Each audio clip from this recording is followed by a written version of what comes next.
പ്രിയപ്പെട്ടവരെ നമസ്കാരം. ചേസ് ചാനലിൻ്റെ മറ്റൊരു യാത്രാ വീഡിയോയിലേക്ക് ഏവർക്കും സ്വാഗതം.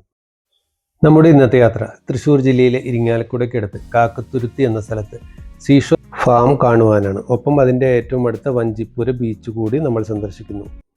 കുട്ടികളോടും കുടുംബത്തോടും ഒപ്പം ഒരു ഹാഫ് ഡേ ചെലവഴിക്കാൻ ഇതിലും നല്ലൊരു സ്ഥലമില്ല തന്നെ.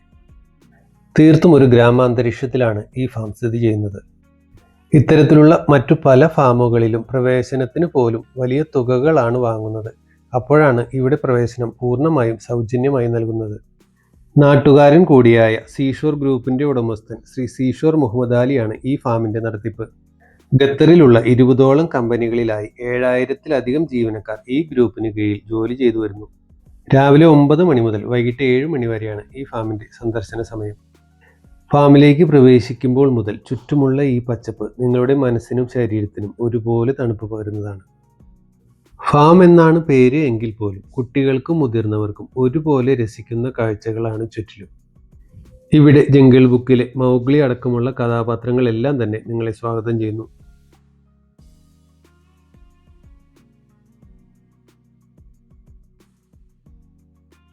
ചെറിയ കുട്ടികൾക്ക് പറ്റിയ റൈഡറുകളാണ് ഈ ഭാഗത്ത് കൂടുതലുള്ളത്.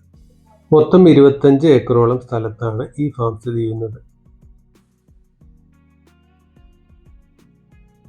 കുട്ടികൾക്കും മുതിർന്നവർക്കും ഒരുപോലെ ആസ്വദിക്കാൻ കഴിയുന്ന രീതിയിൽ pedal boating, toy train, giant wheel എന്നിവയ്ക്ക് പുറമെ കുട്ടികൾക്ക് വേണ്ട പ്രത്യേക പ്ലേ ഏരിയയും ഇവിടെയുണ്ട്. ചില റൈഡറുകൾക്ക് മാത്രം മിതമായ നിരക്കിൽ ടിക്കറ്റ് എടുക്കേണ്ടതുണ്ട്. കുട്ടികളെ പോലെ മുതിർന്നവർക്ക് കളികളിൽ ഒന്നും ഏർപ്പെടാൻ സാധിക്കുന്നില്ല എങ്കിൽ പോലും ഇവിടെ സങ്കടപ്പെടേണ്ട കാര്യമില്ല. വെയിലേൽക്കാതെ സമാധാനമായിരിക്കുവാൻ പറ്റിയ സജ്ജീകരണങ്ങളും ഇവിടെയുണ്ട്. ഈ കളിസ്ഥലത്തിന് ചുറ്റും അത്തരം ഇരിപ്പിടങ്ങളാണ്. അവധിക്കാലം ആഘോഷമാക്കുകയാണ് ഇവിടെ ചിലർ.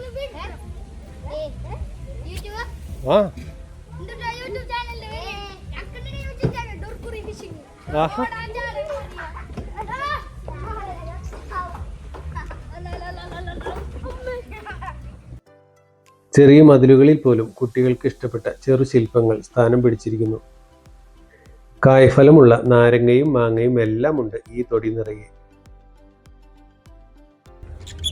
കൂടുകളിലാണ് എങ്കിൽ പോലും മനോഹരമായ വർണ്ണക്കിളികളുടെ കാഴ്ചകളും ഇവിടെയുണ്ട്.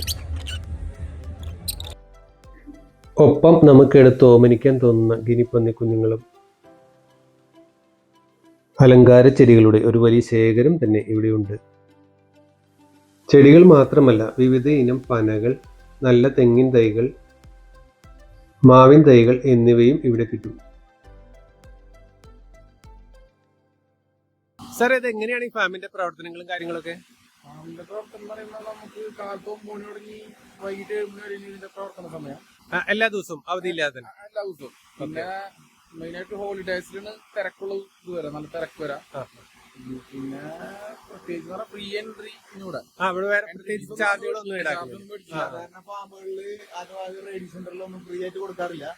നമ്മളുടെ കമ്പനി 14 വർഷമായിട്ടും കുട്ടികൾക്ക് ഫ്രീ എൻട്രി, നോർമൽ എല്ലാ ആൾക്കാർക്കും ഫ്രീ എൻട്രി ആണ്. പിന്നെ പുതിയ റേഡിയോകൾ നമ്മൾ സ്റ്റാർട്ട് ചെയ്യുന്നുണ്ട്. ഇപ്പോൾ അഡ്വഞ്ചർ ഗെയിമുകളും റോപ്പിങ്ങും റോപ്പ് സൈക്ലിങ്ങും എല്ലാം നമ്മൾ സ്റ്റാർട്ട് ചെയ്യുന്നുണ്ട്. നെക്സ്റ്റ് വെക്കേഷൻ ആകുമ്പോഴത്തേനും എല്ലാം കുറച്ചും കൂടെ വളരെ വലിയ രീതിയിലേക്ക് മുന്നോട്ട് പോകാൻ സാധ്യതയുണ്ട്.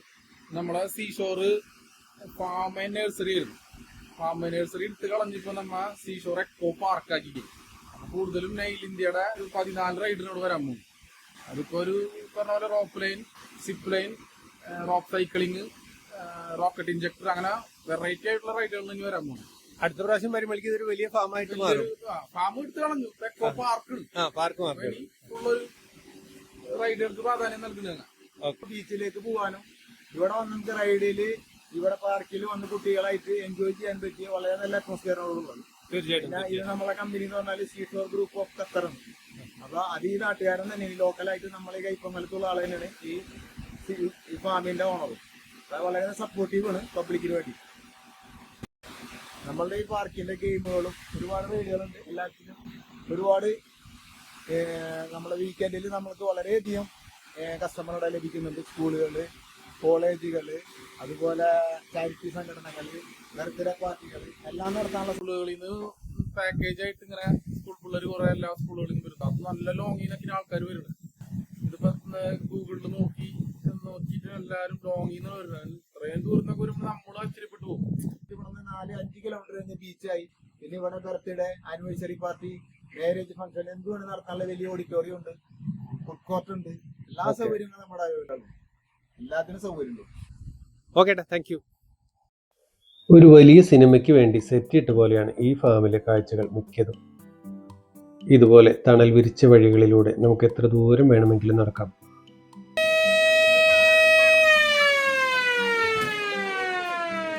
നമ്മുടെ ടോയ് ട്രെയിൻ പുറപ്പെടാൻ തയ്യാറായിരിക്കുന്നു എന്നുള്ള അറിയിപ്പാണിത്.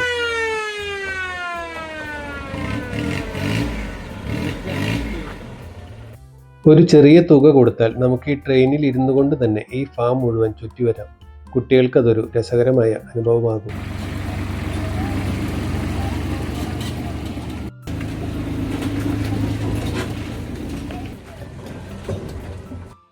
വേസ്റ്റ് മാനേജ്മെന്റിന് വരെ രസകരമായ മാതൃകകളാണ് ഇവിടെ ഒരുക്കിയിരിക്കുന്നത്.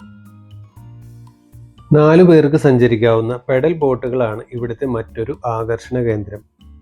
ഫാമിനെ മൊത്തമായി തന്നെ ചുറ്റിവരുന്ന ഈ കനാലിലൂടെ നമുക്ക് വേണമെങ്കിൽ പെഡൽ ബോട്ടിലൂടെ ഒന്ന് കറങ്ങി വരുവാൻ സാധിക്കും. കനാലിലെ ഇത്തരം മീൻ കൂട്ടങ്ങൾക്ക് മുകളിലൂടെയുള്ള നിങ്ങളുടെ ബോട്ട് യാത്ര രസകരമായിരിക്കും, ഉറപ്പാണ്. വൈകുന്നേരം ആകുമ്പോഴേക്കും ബോട്ട് യാത്രക്കാരുടെ എണ്ണം കൂടി വന്നുകൊണ്ടിരുന്നു. കവാടത്തിലും ചെടികൾ വളർന്നു നിൽക്കുന്ന ഈ വാതിലിലൂടെ നമ്മൾ എത്തുന്നത് കുട്ടികളുടെ കാർ റേസിംഗിലേക്കാണ്. അപ്പോൾ അവിടെ സഹോദരങ്ങളായിരിക്കണം വണ്ടി ഓടിച്ച് തകർക്കുന്നുണ്ടായിരുന്നു. വണ്ടി ഓടിക്കുവാൻ മാത്രമല്ല ഇടിക്കുവാനും ഇവിടെ സൗകര്യമുണ്ട് എന്നെനിക്ക് മനസ്സിലായി. മറ്റൊരിടത്ത് ധൈര്യമുള്ള കുട്ടികൾക്ക് ആംഗ്രി ബുള്ളിനെ മെരുക്കുവാനും ഒരു കൈ നോക്കാവുന്നതാണ്. കാള അതിന്റെ ദേഷ്യം പ്രകടിപ്പിച്ചു തുടങ്ങി.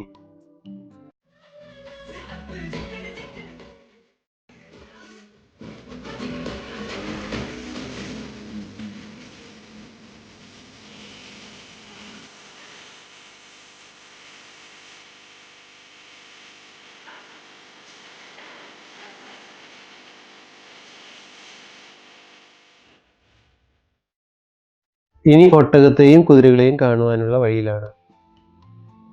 3 കുതിരകളാണ് ഇപ്പോൾ കുതിരലായത്തിലുള്ളത്.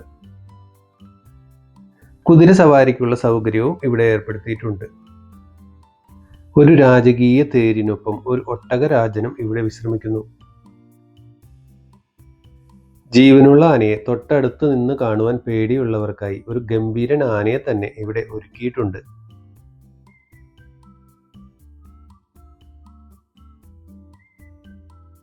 ഇനി നമുക്ക് മൈക്രോ മിനിയേച്ചർ ഇനത്തിൽപ്പെട്ട 2 കുട്ടി പശുക്കളെ കണ്ടാലോ? ഫാനൊക്കെ ഇട്ട് സുഖമായി പുല്ല് തിന്നുകയാണ് കക്ഷികൾ. ഇന്ത്യയുടെ പല ഭാഗങ്ങളിലും വീടിനകത്തു വരെ ഇവയെ വളർത്താറുണ്ട്. ശരിക്കും ആർക്കും ഓമനിക്കാൻ തോന്നുന്ന രൂപഭംഗിയാണ് അവയുടേത്. സൂക്ഷിച്ചു നോക്കിയാൽ ഇതിന്റെ തൊട്ടപ്പുറത്ത് പുല്ല് തിന്നുകൊണ്ടിരിക്കുന്ന ഒരു ഭീകരനുണ്ട്. ഇനി അവനെ കാണാം. ഇവനാണ് അപ്പു എന്ന് വിളിക്കുന്ന ഗീർബുൾ. പുള്ളിയും രസകരമായി പുല്ല് തിന്നുകൊണ്ടിരിക്കുകയായിരുന്നു. ഇതാണ് അപ്പുവിന്റെ പൂർണ്ണ രൂപം. തൊട്ടപ്പുറത്ത് ആർക്കും ഓമനിക്കുവാൻ തോന്നുന്ന രൂപമായിരുന്നുവെങ്കിൽ ഇവിടെ രൂപം കണ്ടാൽ തന്നെ ആരും ഒന്ന് അടുക്കുവാൻ മടിക്കും. പക്ഷെ അദ്ദേഹവും തീർത്തും ശാന്ത പ്രകൃതിയാണ്. പാർക്കിന്റെ വിപുലീകരണ പ്രവർത്തനങ്ങളുടെ ഭാഗമായി കൂടുതൽ നിർമ്മാണ പ്രവർത്തനങ്ങൾ നടന്നു വരുന്നുണ്ട്. നമ്മുടെ മുൻ പ്രസിഡന്റ് ശ്രീ അബ്ദുൽ കലാം സാറിന്റെ ഒരു പൂർണ്ണകായ പ്രതിമയും ഇവിടെയുണ്ട്.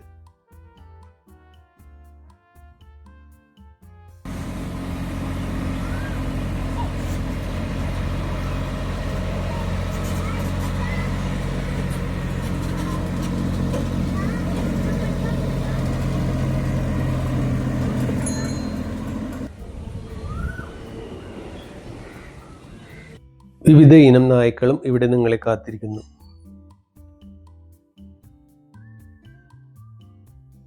ആടുകൾ, കോഴികൾ മുതലായവയുമുണ്ട്. പട്ടണത്തിൽ നിന്ന് വരുന്ന കുട്ടികൾക്ക് ഒരുപക്ഷെ ഈ കാഴ്ചകൾ അത്ര സുപരിചിതമായിരിക്കില്ല. നാടൻ കോഴികൾ മാത്രമല്ല, അങ്കവാലൊക്കെയുള്ള വലിയ പോരു കോഴികളും ഇവിടെയുണ്ട്. താറാക്കൂട്ടത്തിലെ ഈ സുന്ദരനെ എനിക്കിഷ്ടപ്പെട്ടു. കഥകളി വേഷത്തിന് ചുട്ടി കുത്തിയ പോലെ ഒറ്റ നിൽപ്പാണ്. കുട്ടികൾക്ക് ഒരുപക്ഷെ പേടിയാകും ഈ രൂപം കണ്ടാൽ. ഇനി നമ്മൾ കാസർഗോഡ് കുള്ളൻ്റെ അടുത്തേക്കാണ്. വളരെ ഫേമസ് ആയിട്ടുള്ള ഒരു നാടൻ ഇനമാണിത്. ഇങ്ങനെ ഒരു കക്ഷി കൂടി ഇവിടെയുണ്ട്. എമു ആണ്. തനിച്ചായതിൻ്റെ ബോർഡ് ശരിക്കും മുഖത്ത് കാണുന്നുണ്ട്. ഇനി നമ്മൾ ഈ നാട്ടിടവഴിയിലൂടെ നടന്നു പോകുന്നത് ഒരു 10-15 പേർക്ക് വന്ന് ശരിക്കും ഒരു കേരള തനിമയിൽ ഒരു ദിവസം താമസിക്കുവാൻ പറ്റിയ ഒരു വില്ല കാണുവാനാണ്. വലിയ ഒരു പൂൾ സൗകര്യത്തോടു കൂടിയാണ് ഈ വില്ല ഒരുക്കിയിരിക്കുന്നത്. ഇതുപോലൊരു വലിയ പൂളോട് കൂടിയ വില കൊടുത്ത് വാങ്ങുവാൻ സാധിച്ചില്ല എങ്കിൽ പോലും 1-2 ദിവസത്തേക്കെങ്കിലും ഇതിൻ്റെ എല്ലാം മുതലാളിയായി താമസിക്കാൻ ആഗ്രഹമുള്ള പലരും സ്ഥിരമായി ഇവിടെ വരാറുണ്ട്. ഇനി നമ്മൾ ഇവിടുത്തെ ഗോശാലയിലേക്കാണ്. മനോഹരമായി പരിപാലിച്ചു വരുന്ന 10-20 പശുക്കളുണ്ട് ഇവിടെ. എല്ലാവരും ഹാപ്പിയായി ഉച്ചഭക്ഷണം കഴിക്കുന്ന തിരക്കിലാണ്. ഫാമിൽ നിന്നും മടങ്ങുമ്പോഴേക്കും കനാലിലൂടെയുള്ള ബോട്ട് യാത്രക്കാരുടെ എണ്ണം കൂടിക്കൊണ്ടേയിരുന്നു. ഫാമിൽ പലയിടത്തും ഇതുപോലെ കനാലിനു കുറുകെ മനോഹരമായ പാലങ്ങളുണ്ട്.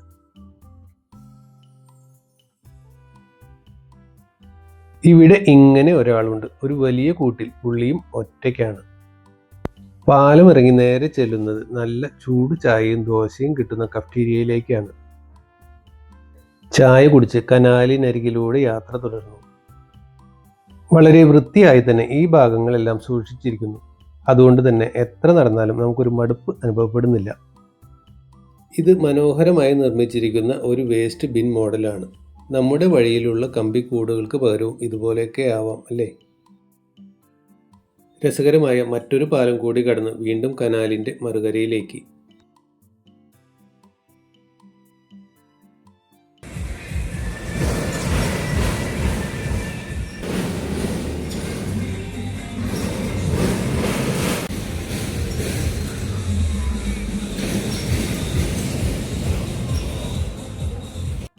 ഇതുപോലൊരു ആംബിയൻസിൽ നിങ്ങളുടെ പ്രിയപ്പെട്ടവരുടെ കല്യാണമോ ജന്മദിനമോ മറ്റു ഫംഗ്ഷനുകളോ നടത്തുവാൻ ആഗ്രഹമുണ്ടോ?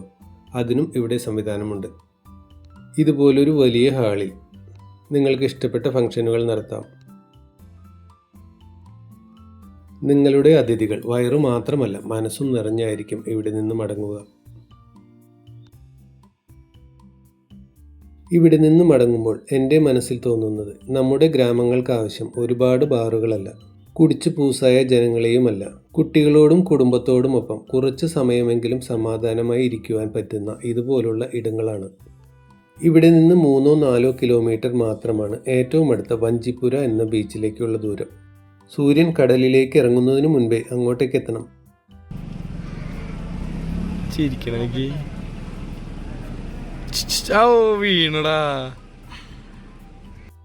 ബീച്ചിലേക്ക് എത്തിയപ്പോഴേക്കും ഇന്നത്തെ ഡ്യൂട്ടി കഴിഞ്ഞ് സൂര്യൻ കടലിലേക്ക് ഇറങ്ങുവാനുള്ള ശ്രമത്തിലാണ്. സന്ധ്യയോടുകൂടി ഈ ബീച്ചിലേക്ക് എത്തുന്നതാണ് നല്ലത്. വലിയ വെയിലില്ലാതെ തന്നെ നിങ്ങൾക്ക് ബീച്ചിൻ്റെ ഭംഗിയും കടലും ശരിക്കും ആസ്വദിക്കാം. സാധാരണഗതിയിൽ ഇവിടെ വളരെ തിരക്ക് കുറഞ്ഞ ഒരു ബീച്ചാണ്. തിരക്കുകളിൽ നിന്നൊഴിഞ്ഞ് കുറച്ചു നേരം സ്വസ്ഥമായി ഇരിക്കുവാൻ ആഗ്രഹിക്കുന്നവർക്ക് എത്ര നേരം വേണമെങ്കിലും ഇവിടെ ഇരിക്കാം. ഇവിടെ ഇങ്ങനെ ഇരിക്കുമ്പോൾ എനിക്ക് ഓർമ്മ വരുന്നത് സൂര്യനെ പണ്ട് ഒരു പഴമാണ് എന്ന് കരുതി പിടിച്ചെടുക്കാൻ പുറപ്പെട്ട ഹനുമാനെയാണ്. പകൽ മുഴുവൻ നമ്മൾ നേരെ നോക്കാൻ പോലും ഭയപ്പെട്ടിരുന്ന കത്തി ജ്വലിച്ചു കൊണ്ടിരുന്ന സൂര്യനാണ് ഈ കാണുന്നത് എന്ന് വിശ്വസിക്കാൻ തന്നെ പ്രയാസം അല്ലേ?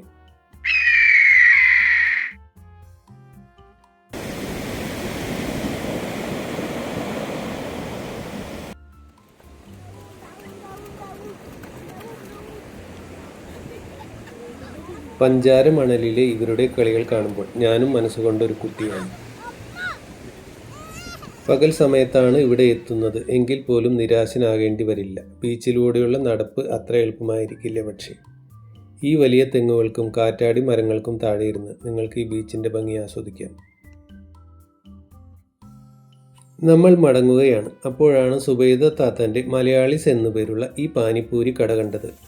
സാധാരണ നമ്മൾ ബംഗാളികളാണ് പാനിപ്പൂരി വിൽക്കുന്നത് കണ്ടിട്ടുള്ളത്. പക്ഷേ ഇവിടെ സുബൈദ താത്തൻ്റെ പാനിപ്പൂരി ചുമ്മാ പുളിവെള്ളത്തിൽ മുക്കി തരികയല്ല, പുള്ളി ഫില്ലിംഗ് എല്ലാം നിറച്ച് രസകരമായി തന്നെയാണ് സെർവ് ചെയ്യുന്നത്. നിങ്ങൾ ഈ വഴിക്ക് വരുന്നുണ്ട് എങ്കിൽ നിങ്ങൾക്കും ഒന്ന് പരീക്ഷിക്കാം. അപ്പോൾ മറ്റൊരു വീഡിയോയിൽ വീണ്ടും കാണാം എന്നുള്ള പ്രതീക്ഷയോടുകൂടി നിർത്തുന്നു. നന്ദി, നമസ്കാരം.